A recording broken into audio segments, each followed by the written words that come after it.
Hi children, welcome to my class. Today's topic is the Golden Deer module number 2. In module number 1, we learned that there was a king called as Brahmaputra in the city of Banaras. He did not take care of his people. He was very fond of hunting and he used to spend most of the time in hunting. He did not think about the welfare of his people. So what did king do?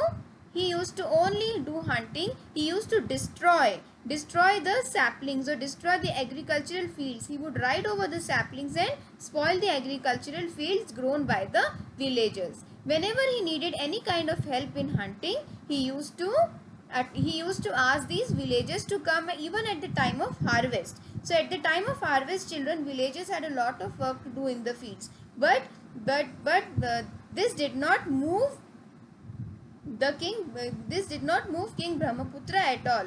He used to ask these people to come. To help him in hunting even at the time of harvest. So now they have come out with a plan. What is this plan? The plan was that they would make a park and trick all the deers inside the park. So this plan was executed and they prepared a large park. What was there inside the park? A lot of bushes, a lot of trees, a lot of grass, and even a lake where the deers could come and drink water. So that park was an ideal place for an herbivorous animal to come.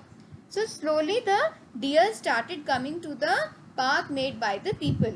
They enjoyed there a lot. They even saw that there was a lake where they could drink sweet water. So some deers came. Then looking at them, other deers also started to come. But the leaders of the king knew that there could be some problem there. There could be some trick of human beings there, and that is why they gave warnings to their deer. But the deer did not listen. All the deer started coming to stay in the park. Now there were two herds of deers in Banaras at that time. One herd was held by brighter than the sun. Both the leaders were really beautiful animals. They used to glitter looking at them. Okay. So brighter and the sun was so yellow, was so golden that everybody was really pleased to see the deer. But he used to shine so much that it used to hurt the eyes, when they saw the deer. And another herd was led by brighter still. It is impossible to think, but he was brighter than the sun. His name was Brighter Still. So when Brighter Still and Brighter than the sun saw that their herds were moving to the park, they also started coming to the park. Now the king started attacking there recklessly. So many deers lost their lives. So many deers were getting wounded, and after getting wounded, they would die in some time. So now deers were really in trouble. They had a meeting and they decided that every day one deer would sacrifice their life to the king. Because this way, otherwise all the deer would lose their lives. So one deer would sacrifice their life for the king. This idea was put forward in front of the king. But king was very displeased to listen to the idea. It was way below his dignity. Hunting was his passion. He could not kill a deer which was there ready with his neck. It was below his dignity to do this kind of hunting. So what did the king decide? The king decided that his people would do the hunting. The king will not do the hunting. Now children, let's see whether this system works. One day, a doe from the herd of Brighter than the Sun approached the leader and said, "Today it is my turn to die. I am pregnant. Please let me miss my turn now. After my child is born, I will offer myself." "No," said the leader gently. Now there was a turn of a pregnant foe and she wanted to save the life of her child, and that is why she went to Brighter than the Sun and she said, "Let me miss my turn now. After my child is born, I will myself go and sacrifice my life, but I would be able to save the life of my child, life of my foe." This system of "No," said the leader gently, but the leader did not agree to it. He said that this system of drawing lots is fair and just. How can you ask another deer to die in your place? So please go and take your turn. So now Brighter Than the Sun could not make any decision for him, and for the doe, he said that it is your turn and you must go. How can you ask some other deer to die in your place? But the doe did not. She went to Brighter Still and asked him. He said, "Very well, I shall take your son. I shall take your turn." So Brighter Still was really moved by the charge and by the trouble of the pregnant foe. So he said, "Don't worry, I shall take your turn." When everyone saw that the golden deer offering his neck, they were surprised and did not know what to do. Everybody was surprised that the golden deer was ready to give his life for another foe. Everybody was so much surprised and they did not know what to do. Soon Brahmaputra came down there on the chariot and followed by his men. So very soon Brahmaputra came and he came on the chariot and he was really moved by the gesture. "King of deer," he said, "what are you doing? You were granted safety." So the safety was granted to these two animals. The king had already said that these leaders, Brighter Still and Brighter Than the Sun, will not be killed. They will not be harmed. So he said that you were given this much of safety. Why do you want to sacrifice your life? "Your Majesty, I am simply taking a pregnant doe's turn." So what was this reply? His reply was that I am taking the turn of a pregnant doe. Brahmaputra was silent for some time.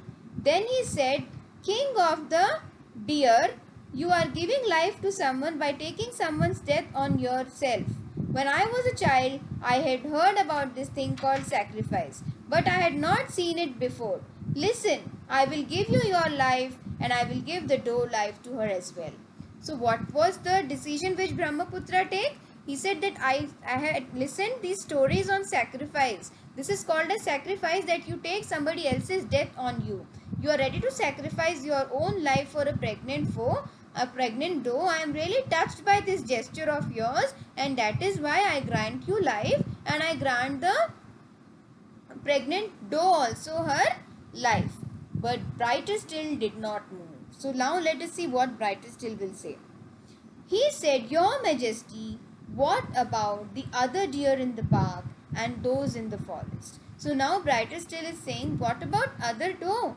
And what about the other deer in the forest and in the park? What about their lives? I give them their lives too. So now the king is really being generous to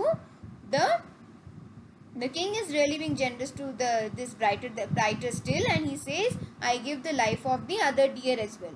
"Thank you, your majesty. What about the other four-footed creatures?" What do you mean by four-footed creatures here? Four-footed creatures means four-footed animals. You are giving life to all the deers, but what about other animals? "I give them their lives too," smiled the king. So now king said, "I give them their lives too." So now onwards, no deer or no animal will be killed. "Your majesty, what of the birds that fly in the sky and the fish that swim in the water?" So now Brighter Still is not going to leave his golden chance that he has got from the king. He has decided that he will save the life of the fish in the water and birds in the sky as well. So I give them their lives too. Laughed the king and began to dance and sing. "May they eat, may they drink, and may they breathe," sang the king. So this was a turning point in the character of the king, children, because he himself was not at all a king who thought about the welfare of his people. But he saw that an animal was thinking about the welfare of a deer, of a pregnant doe, and that is why he was touched by it. Then the great being got to his feet. After tossing his head so that the silver antlers sent beams of light in all directions, he was gone. That very day, he and all the others left the park and went home to the forest to live the rest of their lives. This story is true, for justice is brighter than the sun. But mercy is brighter still, and highest mercy is to sacrifice your own happiness for others. So when king granted lives to all the creatures staying in the forest. Now what did the deer do? Deer left the park and they went back to their homes in the forest. So children, this was a turning point. We have observed that the king himself was not at all, did not think about the welfare of the people, but this turning point changed his character, or this turning point changed his attitude at all. He decided that he will give the lives of all the animals, and he said these animals should breathe, these animals should eat, and these animals should drink. I give them their lives, I will not hurt them anymore. So children, see what magic a feeling of sacrifice can bring out. So this, because of this feeling of sacrifice, the king changed his mind. So children, can you draw a sketch of the attitude of the king before this incident happened and after the incident happened?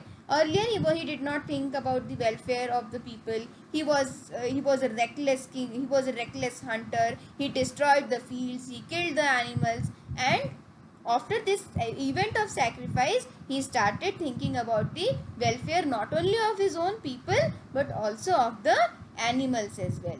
Children, how did you like the story? Thank you for listening to me.